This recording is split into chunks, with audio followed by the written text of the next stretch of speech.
We have dinner afterwards for those of you who came in a little bit late. We'd love for you to stay with us. What we're going to do is go downstairs, right across the way into the main building. The ushers can help guide you there. We have lots and lots of food, probably too much. We usually do this when we do dinners. We make too much food. But please come, bring your appetite, stick around for a little while. It's free and it's good. And what we've done is we've had everybody in our congregation bring a dish. So we have many different countries represented across the whole planet. And so you'll get to sample all the world if you come and eat dinner. So it's immediately after the service. It's good to have you guys here. I want to say thank you again to Dennis and Ruth and Jiwon and Hyoshik. Can we give them a little hand for the hard work that they did? It takes not only a lot of hard work to put the music together, but also to deal with me. And they did that amicably well. So, once upon a time. And so, hopefully what you've seen is, throughout the songs that we've selected for this time and throughout the scripture readings, that we're creating this story. We were trying to almost chronologically retell the story of what Christmas is. Because that at heart is what it is. It's a story. And it's the most beautiful story of all time. But the problem with us and Christmas and this holiday and this time of the year is that we tend to overcomplicate things. As we do even in our relationship with God, we tend to overcomplicate it. We tend to think that we need to do more. We need to be better. We need to clean up our act. We need to pray more, go to church more. And it's overcomplicating it because at the end, what it is, it's a story. And it's a beautiful, beautiful story. And here's the thing. I'll be real honest with you. In about 4.5 years of doing this pastoring thing here at this church, the one truism that I've found is that people care most about stories. People are moved most by stories. Stories are what we crave, narratives, a beginning, a middle, an end, a climax, a hero, a heroine. Because it's in stories that we find truth. We find a sample of the truth that we're looking for.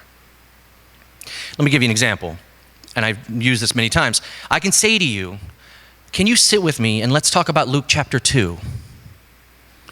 And you should many of you will probably roll your eyes. Well, the pastor wants to sit with me and talk about the Bible. Or if you didn't roll your eyes, maybe you rolled them inside. And people roll their eyes at me all the time, so it's fine. I can take it, and no offense. But if I sit you down and I say, once upon a time, I'll bet you're much more interested in the second part than the first one. The story. That's what Christmas is. And there's something about us, inside all of us, that desires to be part of a story. To know that we're built for something bigger than us. To know that we're not just a blip on the radar. Not just a cosmic piece of dust floating, that when we die, all is forgotten. Stories are what we crave. There's a part in the book, Peter Pan, and it's not in the movie, it's in the book. It hasn't been in any movie that I know about. There's a part in the book of Peter Pan where Wendy, she's sitting and Peter and Hook is kind of interrogating her, and she's sitting in his boat. And he wants to know who this Peter Pan character is going to be. Who is he? Where's he come from? What's his story? And so he's asking her all these questions, trying to get to know who this Peter Pan is, who's going to be his arch nemesis later on. And he says to her, at one point he says, who was he? And Wendy says he was a boy. And he flew away from Neverland one day, where the pirates are. And Hook gets real excited. And he goes, oh, that sounds exciting. And Wendy says, yeah, but he was lonely. And Hook says, why was he lonely? Wendy goes back at him and says, because he needed a Wendy. And Hook, he's in the book, he scratches his head kind of, you can imagine it. He says, a Wendy? What is a Wendy? Who needs a Wendy? Why a Wendy? What does that even mean? And she looks at Hook and she says, he liked my stories. And if you remember, Peter Pan would come to her windowsill and listen to her stories. So Hook's intrigued and he says, what kind of stories? And she said, the classics, Cinderella, Snow White, Sleeping Beauty. And Hook interrupts her and he says, oh, you mean love stories? And she says, no. He needed stories where good triumphs over evil. See, that's what the Christmas story is. It's a simple story where good triumphs over evil. God punches a cosmic hole into our world. and he gives us a story. So I'm not going to give you this long sermon tonight and try to break down all the text for you. I just want to tell you a story. Can you be Peter Pan for a little bit? Hover at the windowsill. Just listen to the story, once upon a time. And this story is a story unlike any other stories. If you've been here the last few weeks, we've been walking through the family history of Jesus and looking at all the characters in his life, all the messed up, broken, liars, cheaters, losers, outcast, marginalized, downtrodden, poor, all the people that the world shunned and excluded, God consistently brought in to the birth line of Jesus. But this story about Christmas is on face value one of the most ludicrous, odd, unbelievable stories. Let me give you some tidbits to it, some highlights. If you're not familiar with this story, or maybe you've read the Christmas story all the time, and this is what we read in Luke 2, and maybe you're very familiar with it, but are you really? Look at this. This story, the protagonist is a teenage woman, pregnant, not married, poor, from a backwater town that nobody cared about. If you're writing a legend, you don't include Mary. She doesn't fit. She's favored, it says, when she did nothing to deserve it.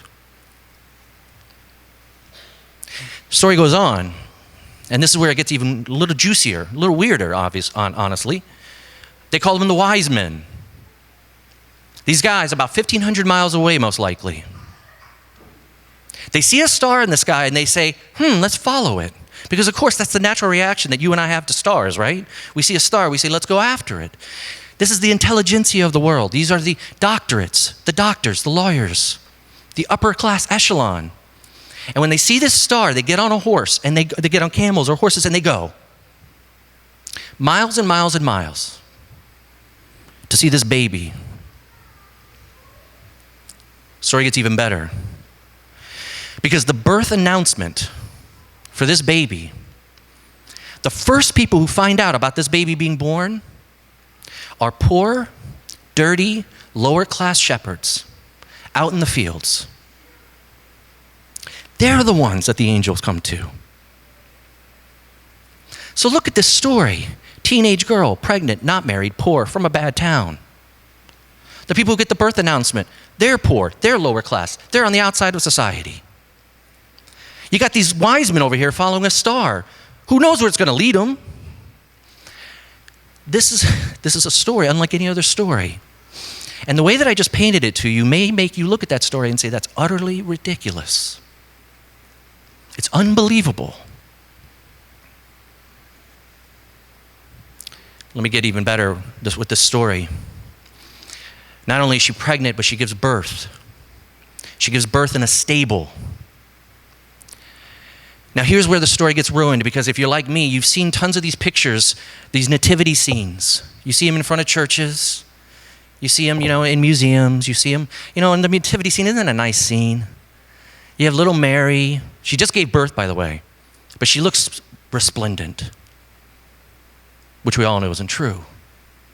And the animals, they're always like keeping a safe distance around her, which is awesome, right? Because animals really would do that in a stable. And the pig's like over here, sitting with the horse. And the horse is next to a cow. There's always a cow. And I don't know why, but in all the pictures, if you look about it, you can Google it right now. I won't mind. The cow's always smiling. I don't get that. Why would a cow smile? I've never seen a cow smile. This story, it's outlandish. That's not a silent night, let me tell you this, when you give birth in a stable. I've never done it, but I can only imagine. It's not a silent night. It's not all quiet. There's animals and muck and mire and dirt and who knows what else. And into this story, in that story, as wild as it may sound, and it should sound wild to you, this is where we get Jesus. Is the story too good to be true? It looks like that. But let me tell you this, if you're writing a fable, if Luke and Matthew and the books were writing just simply a fable to convince people to be better, to be nicer to one another, to show love to one another. If it was a fable with a moral, this was the worst way to write it. It's not a fable with a moral, because what's the moral? If you're pregnant, make reservations? That's not, or you'll get stuck into you'll get stuck into the stable? Is that the moral? No, because it's not a moral. It's not a fable with a moral. It's a story with a Savior. And if it is a story, and if it is a true story, oh, how the game's changed. The holy has now become huggable. The divine has come down to become killable. The Lord of the universe comes as a baby. He breaks into your life and my life. That's what we sang when we sang the song Emmanuel, God with us, not us with God. He's come to us. It's a story. But here's what it's a story of. And listen here closely. It's a story, as we read, of good news. This is what the angel says. Remember, he goes to those little shepherds out in the field, and he says, I bring you good news that will cause great joy. Now, pause. He doesn't say, I bring you good religion. He doesn't say, I bring you a good rule book to follow. He doesn't say, I bring you a good ethical and moral standard by which you should comply if you want the Lord of the universe to love you. He doesn't say, I bring you good feelings. He says, I bring you good news. News. Not rules. Not mere religion. Not morality. The angel on Christmas says, I bring you good news. Now, what's good news? Good news is a few things, and it's not a few other things. Let me explain. Good news is something that doesn't cost you a thing. Do you realize this? If I come to you and I say, I have good news, you just won the lottery, it doesn't cost you a thing, maybe taxes. But you didn't do anything for it, yet it came to you. Good news should make your life better, happier, and give you more joy. If I tell you your favorite team just won the Super Bowl, good news, right? Not for me, because my team will not win this year. So that's bad news for me. But it's good news for you. You didn't do anything to deserve it, and yet it gives you joy. Good news. If you believe that Christmas Day is good news and not just simply good morality, and not just simply good religion, and not just simply good rules, but you believe it's good news for you, then it should change you, and it shouldn't cost you. Here's what good news is not. Good news is not go to church more, although you should, please. 11:15, Sunday mornings we meet here, we'd love to have you. But that's not good news. That's a rule, that's a command. Good news isn't sit up straight. Good news isn't fix your life. That's rules. That's not what the angel says I bring. It says I bring good news. And good news means this. It means freedom. It means joy. It means that deep-centered joy that nobody, nothing ever can shake. Because the good news wasn't about you. And it wasn't about your performance, no matter how good or how bad in life. It wasn't about what you've accomplished or haven't accomplished. He comes to shepherds. He says, I give you good news. Furthermore, good news isn't necessarily something that you can that you push off, that you don't want to push it away. Imagine this. Somebody says to you, good news, you've gotten promoted. It'd be rather silly if you looked at them and says, thank you for that good news. I'm glad it works for you, but it doesn't really work for me, that news. So you keep your good news to yourself, and I'll keep my good news, because after all news is relatively equal and it all leads to the same place, right? You'd be insane to say that. You say, give it to me. Good news, I'll take it. Promotion, I'll take it. Lottery, I'll take it. And that angel comes to them and says, shepherds and everybody else, you've won. You get good news. If you're at a point in your life where you're struggling with God, where you don't know where he is, who he is, what direction he's leading in your life, whether to stay, whether to go, Perhaps it's because you don't actually hear the angel saying to you, I bring you good news. This is reconciliation. Is the angel saying that God has come down now to bring you back home? And it should be good news, as he says, that is joy for all the people. Joy. Do we live like that, though? Even those of us who call ourselves Christians, and we go to church and we go through the motions. Let me ask you, though, does this good news on Christmas Day bring you joy? Freedom. Reconciliation with the one who made you. That's good news. Now, what do you get with this good news? Remember, all of Christmas is just a story, and it's a story of good news. But then you say, okay, make this practical. What do I get? What's my good news today? You didn't win the lottery. I mean, spiritually speaking, yes, metaphorically, we can say you won the spiritual lottery, but you didn't win the physical lottery, okay? You didn't get promoted. Oh, kind of did. Spiritually, you did. Now you're children of God if you believe in. But no, what do you get for the good news? What's the good news for you and for me this morning on Christmas? It's the baby. It's the baby. Now, if you come to Soul Grace and you've heard me preach before, you know that I go to great lengths to try to draw everybody back to the sacrifice that Jesus gave up his life for us. I point people back to the cross and say, look at that as not just the example of how to live your life, but as the power to live your life. The wellspring of joy to know that the Lord of the universe would give his son to die for you. But tonight what I want to do is go back a little bit and look at the baby. Why a baby? Did you ever think about that? This is God, after all. And if you believe in God, you believe he's capable of doing anything in the world. Why didn't he make 13-year-old Jesus just appear on the scene? Why didn't he make 23-year-old Jesus to appear on the scene? Why not 33-year-old Jesus? And Jesus could just go, let's get it going. Okay, trial time. Put me on the cross. Let's go. Hurry it along. Why does he have the baby? The story of the baby is this. The baby is there because the baby represents the very vulnerability of God himself. It's God putting himself on the line for you and for me. The baby is defenseless. The baby is killable. The baby is hurtable. Why the baby? Because it's God becoming vulnerable to us, to heal.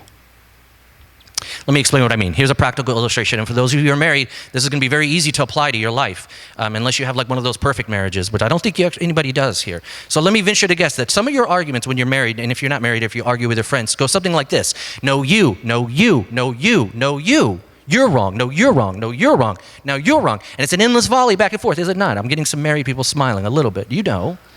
That's how we fight. You're wrong. No, you're wrong. No, you're wrong. No, it's you. No, it's you. What if one time, when you're saying no, you, and the other person says no, you, and they say no, you, and they say no, you, and the other person goes, yes, me. Your jaw drops. You're saying you're wrong, and they're saying, no, you're wrong, and you say, no, you're wrong, and they say, you're right. It's me. You know what happens in that moment? Healing starts to happen. You can't heal in a marriage or any other relationship if you're constantly pointing the finger and saying, you, no, you, no, you, until one person says, yes, me. It's me. And in that moment, that person who says it's me becomes vulnerable. They become hittable. They say, okay, I'll take the blows from you. I'll lower my shields, to be Star Trekian, and full blast on for me. See, the minute that the person looks at you and says, yes, me, I'll take it. I'm wrong. I'll take the pain. I'll pay down the cost. They become vulnerable, a bit weaker. They become ready to take your blows, your hits, your slings and arrows. Why the baby?